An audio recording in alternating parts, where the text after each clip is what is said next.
President Johnson, right, meeting with foreign policy advisors, including Clark Clifford, foreground left, in August 1967. LBJ Presidential Library on November 2, 1967, a dozen or so of America's most respected foreign policy mandarins assembled at the White House to meet with President Johnson and his top Vietnam advisors. While the president maintained a sternly optimistic public face on the war, the conflict was threatening to consume his presidency, and so he sought the wisdom of these advisors, a virtual Mount Rushmore of America's post-war foreign policy establishment. October had been a most unkind month to the president. Polls revealed that public support for the war, and for Johnson, was eroding, and the punishing bombing campaign against North Vietnam was an increasing point of dissent. The demands of his military commanders for more troops seemed insatiable. Johnson had recently, and reluctantly, authorized one final increase to 525,000 by the end of 1967. There had been 23,000 American military personnel in Vietnam in December 1964. And the president knew that any additional increment in manpower would require mobilizing the reserves, further exposing the mounting costs of the war. Behind closed doors, Secretary of Defense Robert McNamara was despairing of the war effort. In May he told Johnson plainly the war is not going well, and as for the bombing, his international political instincts were sharp. The picture of the world's greatest superpower killing or seriously injuring 1,000 non-combatants a week while trying to pound a tiny backward nation into submission on an issue whose merits are hotly disputed is not a pretty one, and the anti-war movement, once dismissed as a sideshow, was gathering mainstream credibility and numbers. On October 21, tens of thousands gathered outside the Pentagon in protest, resulting in hundreds of arrests.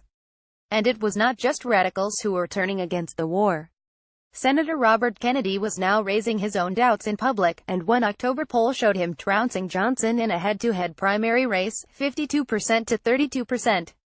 The president needed reassurance. He had called upon the wise men previously, in the summer of 1965, when final plans were nearing completion, to go in with ground troops. They urged him then to take decisive action.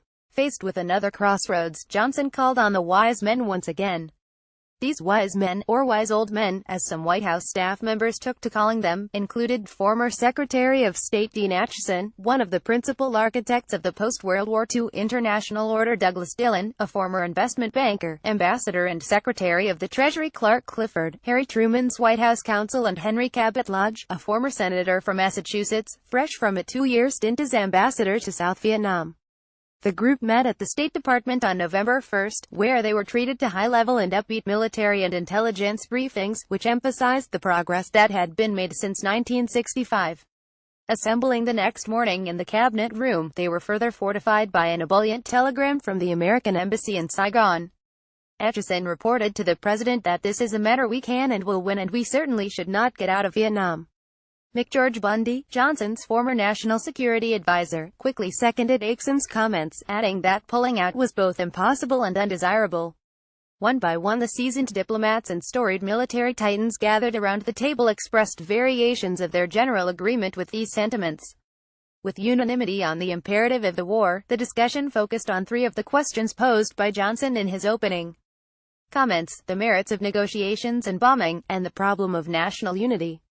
On each issue there was broad consensus. Negotiations would be pointless, halting the bombing would be seen as a sign of weakness, and the main problem was not with the war but with widespread public and political misperception about how it was going. Things took a slightly surreal turn when, near the end of the 4-hour session, Johnson's infant grandson was brought into the room and rested in the president's arms for the balance of the meeting. Beneath this placid veneer, however, troubling rumbles threatened. It should have been obvious that one of the wise old men, Omar Bradley, a World War II commander and the first chairman of the Joint Chiefs of Staff, was hopelessly out of touch. Back from a recent trip to South Vietnam, he told the group he had never seen better morale and marveled that the troops get ice cream about 3 times a week. Averell Harriman, a former governor of New York and the globe-trotting ambassador at large, sent the president a quiet missive the following day dissenting from the notion that negotiations ought not to be pursued. And the meeting ended on a discordant note when, as the participants were filing out, the former Undersecretary of State George Ball, a lone voice against the bombing campaign, snapped at his colleagues, "I've been watching you across the table. You're like a flock of buzzards sitting on a fence, sending young men off to be killed." You ought to be ashamed of yourselves, but neither Ball nor Harriman expressed opposition to the war at the meeting, and a few weeks later Johnson solved his lingering problem with McNamara, whose most recent, deeply pessimistic memo anticipated that nothing the United States could do would break the will of the enemy by dispatching him to the World Bank and replacing him with the steadfast Clark Clifford. As far as the White House and the wise men were concerned, the problem was principally one of public relations. Several of the participants urged that the ambassador to South Vietnam, Ellsworth Bunker, and Gen. William Westmoreland be brought home to allay the public's misconceptions. This was the one productive suggestion that emerged from the wise men meeting, and Johnson jumped on it. Westmoreland and Bunker were summoned to Washington to sell the war, or at least the idea that things were going very well indeed, a public relations push that included prominent speeches, appearances on television, and testimony before congressional committees. On November 21, at a speech before the National Press Club, Westmoreland offered the big brass ring he was absolutely certain the United States was winning a war of attrition, and the strength of the Viet Cong was declining at a steady rate. The war has entered a new phase, he announced, when the end begins to come into view. 10 weeks later, American forces were stunned by the Tet Offensive, a major coordinated strike across all of South Vietnam, including attacks on 44 of the country's 50 largest cities. A battle was fought on the grounds of the American embassy in Saigon. In the first quarter of 1968, the Americans would suffer over 4,700 combat deaths.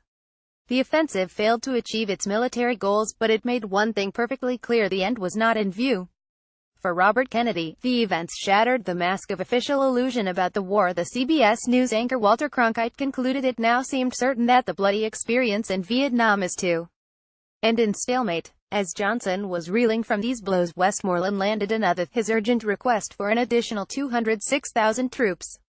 The military commander informed the president that a setback is fully possible if I am not reinforced, and it is likely we will lose ground in other areas.